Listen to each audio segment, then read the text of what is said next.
So if the Bohr model is not the correct model, what is the correct model? And the correct model is what we call quantum mechanics. We're still using the idea of quantized energy, the idea that the electron can only have specific energy levels, but what we do is we solve this equation that's called the Schrödinger equation. We're not going to go into the details of this. That's beyond this class. If you are interested in this, I teach a upper level class on quantum mechanics that you can take as a junior after you've had some calculus and some preparation. Anyway, the Schrödinger equation, it looks deceptively simple, but is pretty complicated. But the idea here is that it allows us to find energies. So that's what's here. This is the Greek letter psi here. We'll talk briefly about what that means. And then this is what's called a Hamiltonian, which we're not going to go into at all. But what this is a way to solve what's called a wave equation. Meaning it allows us to solve a function that represents the wave nature of the matter that we're considering. So for example, in the hydrogen atom, we're thinking about the proton and mostly the electron that's moving around. And this allows us to find information about that electron. Specifically the energy, and then also this psi here, which is called the wave function. It's a mathematical function that describes the wave nature of the particle. Now, psi itself doesn't really have any physical meaning. This is actually a philosophical debate among physicists about what exactly a wave function is. We don't need to worry about that. But what we care about is what's the square of the wave function, because this is equal to the probability of finding a particle in a particular area. So this has an actual physical meaning. This tells you where the particle is most likely to be at a given time. So this is the interpretation we have of the wave function that's essentially always used in quantum mechanics. What this means is that we can use this to see, I'll put C in quotes because we're really calculating it mathematically, where electrons are in an atom.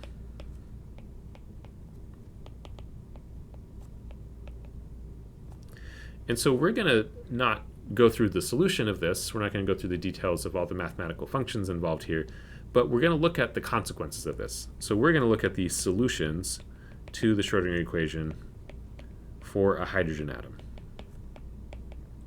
And we're going to get something a little bit different. It gives the same results as the Bohr model in the sense that it tells us the energies, and the energies are still quantized. But what's specifically going on with the electrons, they are not orbiting the nucleus in like a circle anymore. We're going to see that they look a little bit different than that. So in this video, we're going to look at some of the properties of the solutions, namely that there's a set of solutions. And these are what we call the energy levels of the electron. And these energy levels have an associated set of what we call orbitals. And this is, where is the electron? This is looking at the the square of the wave function that we mentioned previously. And orbitals have different properties. So there's a set of solutions, and those solutions are governed by a set of quantum numbers. And we'll be talking a lot about these quantum numbers throughout the rest of this chapter because they describe what's happening with the electrons. So for the rest of this video, we're going to look at what are the quantum numbers that show up in the solutions to the Schrödinger equation, and what do they tell us about what's happening with the electrons. So there are three main quantum numbers that we call n, l, and m sub l, and they are interrelated. We can, let's call them by their names first. They have names. N is the principal quantum number, meaning primary or the first quantum number. L is the angular momentum quantum number. And m sub l, m with a subscript L, is what's called the magnetic quantum number. Now, why are they given these names? Well, n is called the principal quantum number because it's the principal thing that controls n tells us about the energy. So similar to what we got from the Bohr model, the energy of the electron depends on n, and it's equal to some constants, the same constants that show up in the Bohr model, times 1 over n squared. So we get that same dependence that gives us, again, the same Rydberg formula that we had that Bohr's model was able to explain. It's still explained by this quantum mechanics model with the Schrödinger equation. And also tells us the size of the orbital. So the bigger n is, if n increases, then the size of the orbital increases. The electron will be, on average, farther away from the nucleus. That probability distribution goes further out. The other thing about n is that n can take any value starting from 1. So it can be 1, 2, 3, but of course specifically integers. All of these values are all integers. All right, the L quantum number, the angular momentum quantum number, tells us about the shape of the orbital. And we're going to see that in upcoming videos, that L controls what the orbital looks like. That's the primary thing. The second thing is that the values of L can go from 0 up to, let me write that as two separate words, up to n minus 1. So the values of L that you can have depend on the value of n that you're looking at. So for example, you have n equals 1. Well, n minus 1 is 0, so L can only be 0. But, and let me give myself some more room, if we have n equals 2, then L can be equal to 0 or 1. If n equals 3, then we have L equals 0, 1, or 2, and you can see the pattern that's being established here. Our final quantum number is m sub L, the magnetic quantum number, and this tells us about the orientation of the orbital. Which way does it point?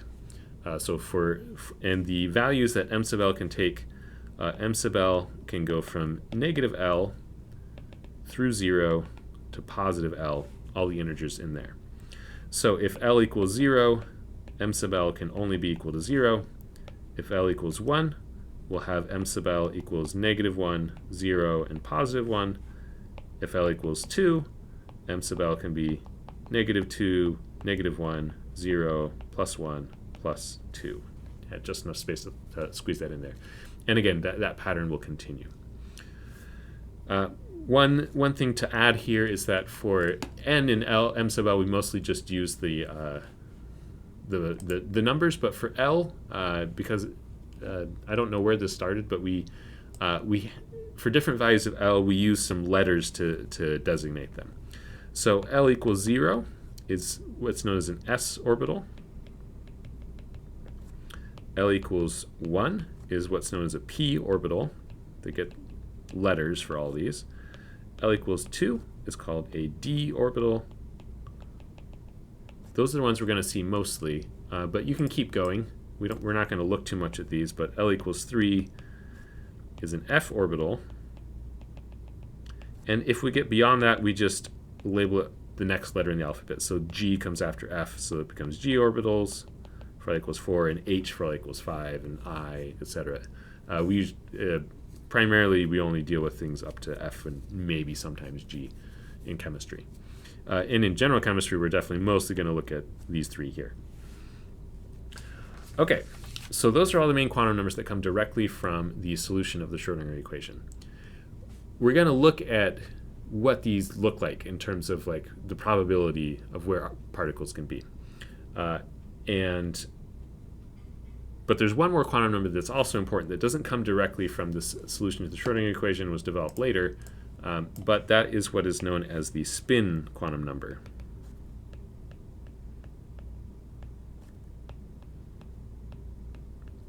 And the spin quantum number is given by the symbol m sub s, and this only has two possible values. It can be plus a half or minus a half. And we often represent this as spin up. We'll call this spin up and spin down. Or if we're talking about electrons, we sometimes just draw as an arrow up and an arrow down. These all mean the same thing.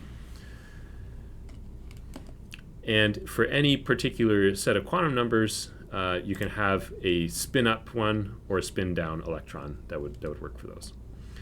Now, all of this leads into one really important principle in quantum mechanics, which is what's known as the Pauli exclusion principle.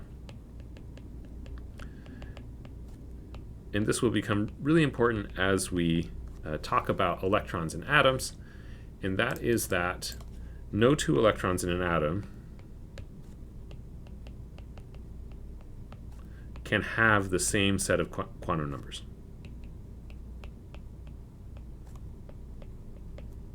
And this includes the spin quantum number. Quantum numbers. There we go. Okay. So what is this? Let's look at an example of this. Let's say we have an electron that has a quantum number n equals 0. Sorry, n equals 1. N can't be 0. L equals 0.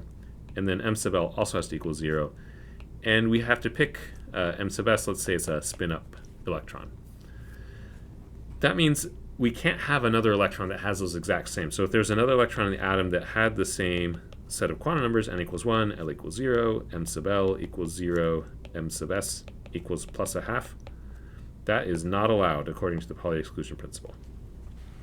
So even though this may be the lowest, and this is the lowest possible energy electrons we can have, if there's already an electron there that has that same set of that set of quantum numbers, you can't have another one.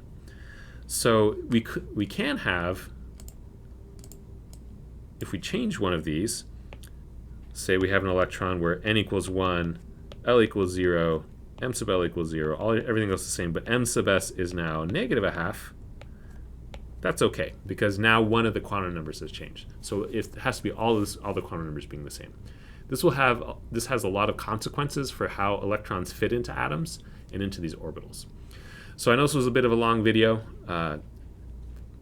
Glad you made it through it. And this ends what we're doing for today.